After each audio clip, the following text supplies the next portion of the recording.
Welcome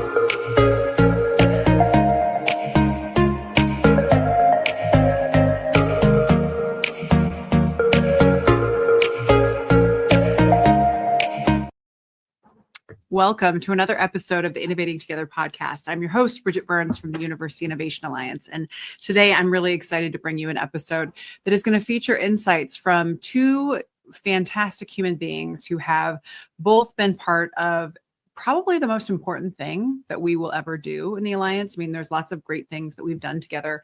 But I would say the UIA Fellows Program, if you look over the last, 11 years, I think that will be, it's the most important thing because thousands of additional graduates, lots of innovations, but in the end, I think that the most important impact we've created is a pathway and a career pipeline of talent for the future that is equipped around change management, innovation, and collaboration that will infect and support countless more institutions throughout the duration of their career to drive more collaborative, student-centered, empathy-focused, design-oriented, and inclusive solutions that I think are going to serve the future. So I would say the Fellows Program is the thing I'm most proudest of what we've ever done. And these two folks were both members of the Fellows Program. And they are Amy Martin and Renata Opoczynski, who, what I love about this presentation is you finally get to hear the other side of the story. Many of you have likely heard me talk about the idea of process mapping, which is really something that is not particularly unique to UIA or to this work, but the way that we have recognized it as a useful, low-cost tool that anyone can use to drive change and innovation that supports students. And we have used the experience of our campuses to create even more meaningful tools that anyone in the sector can use that we know over time has made a significant difference. The only reason we know that is because of these folks.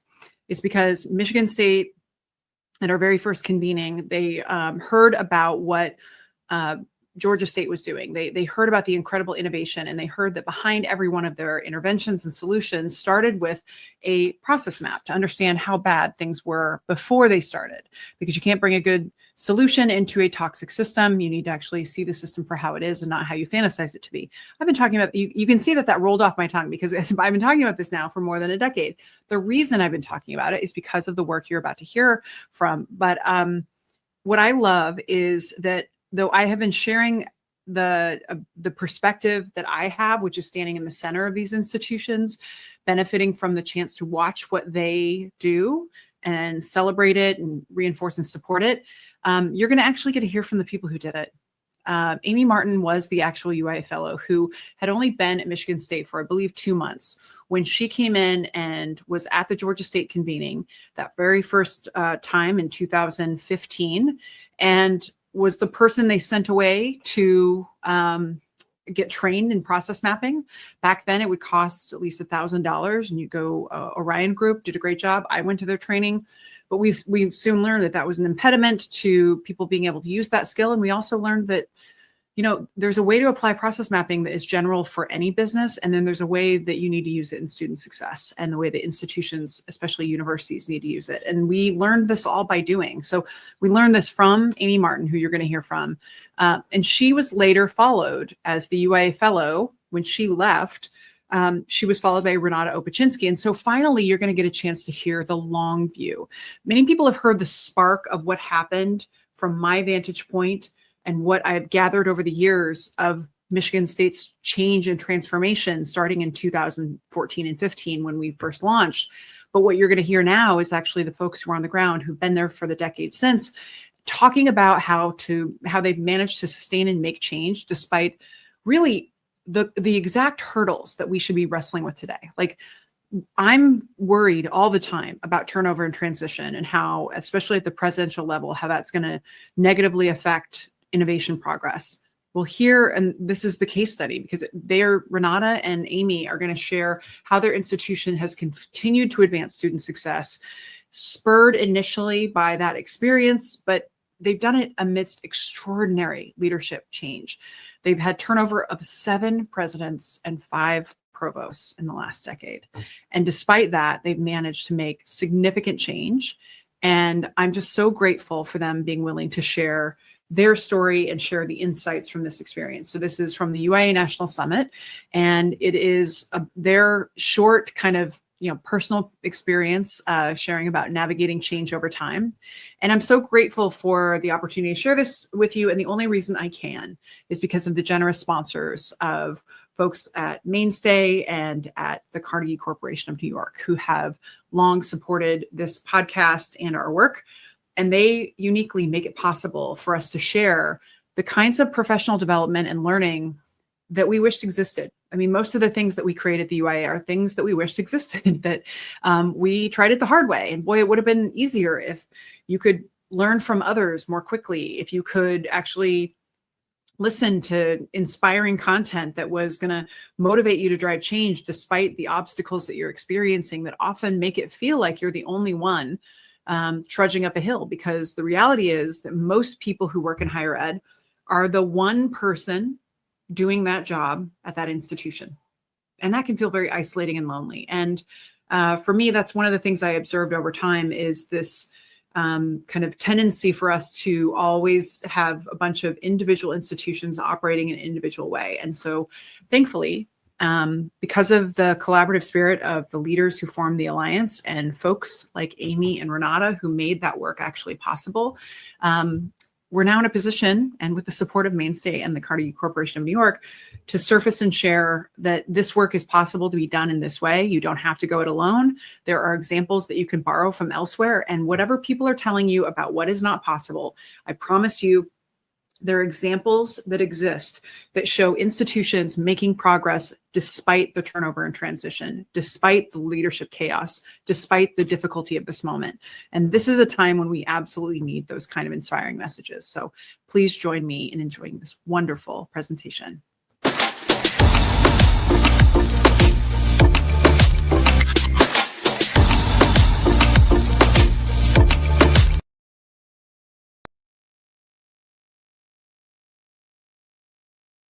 Hi, I'm Amy, and I came to MSU as the first UIA Fellow, and I identify as a first-generation college student from a rural community in Michigan.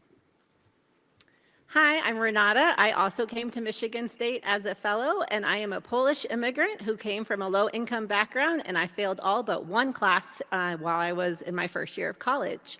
Our current fellow, Maria, unfortunately is not able to be here to present with us today, but she identifies as an Ecuadorian immigrant and a first-generation college student.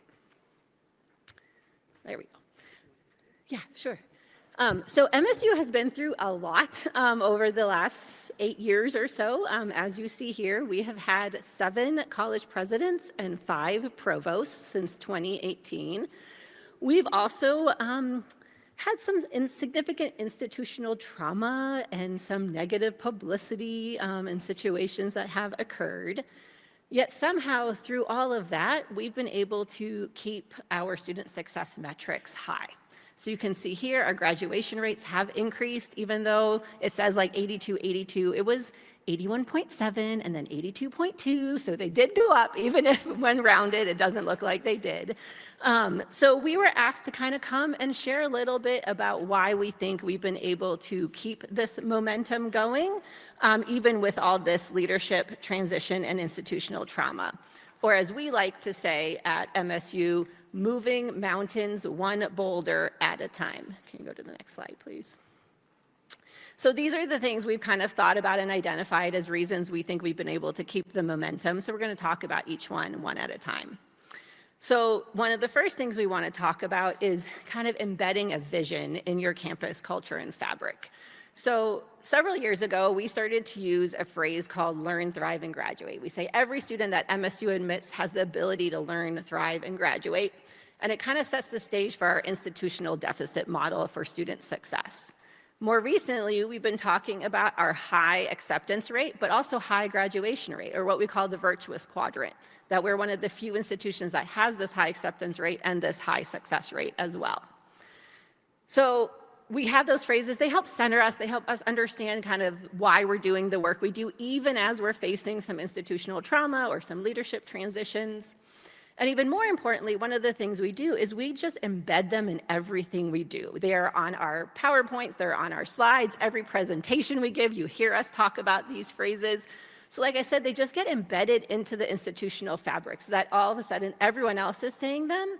So when we have leadership transitions, the president or provost comes in and they hear these phrases from multiple stakeholders.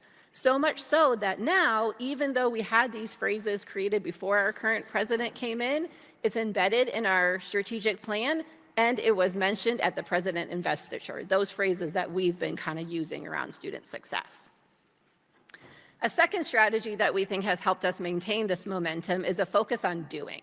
So part of this is that we got trained in strategic doing, which we learned about from our UIA campus, Purdue. So thank you, Purdue, for introducing us to that concept.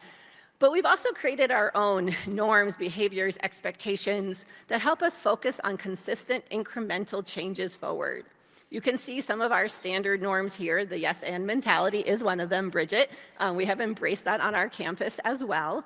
And then you can see kind of how we structure our timelines and deliverables. Having these structures helps us make sure that we move from talking and brainstorming into doing. Another key thing that we do related to this is we kind of have embraced this, let's just try moving in that direction. So instead of waiting for a perfect solution of how we're going to move, let's try it out. Let's move in that direction, see how it feels. We can always go back, but it gets us from talking and brainstorming into, okay, what are we actually doing to move this work forward? A third strategy we utilize to try and increase success is a commitment to collaborative change principles. Much like our colleagues at Oregon State University, we are working to intentionally design our student success meetings and work groups to build engagement, buy-in, and support from stakeholders across various roles, ranks, and areas at MSU to create one MSU from the student perspective. Our goal is to ensure strong momentum across the campus and minimize the impact of leadership changes. Specifically, we recently have been employing principles from the collective impact framework, including creating a shared agenda for student success in 5 areas of success, looking at the metrics of how we'll measure each area of success, and streamlining communications across our working groups. And MSU has invested in my role and the role of the UIA Fellow to provide the backbone of support for framing and organizing our engagement across campus so leaders like Renata can focus on strategy and vision. Another strategy we continue to use and improve is co-designing with our students. Students are involved in our daily work. They attend our committee work, they attend our student success leadership meetings, and are active partners in both identifying and helping to remediate barriers to student success.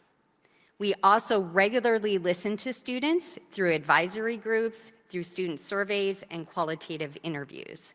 For example, when launching our recent strategy for student success, we acquired videos from students about their perspectives on each of those areas. And finally, we think the way that MSU conceptualizes the UIA Fellow Role has been important to our momentum. The fellow at MSU is a strategic leader of innovative work. They have autonomy and authority to identify barriers to student success and to design innovative solutions.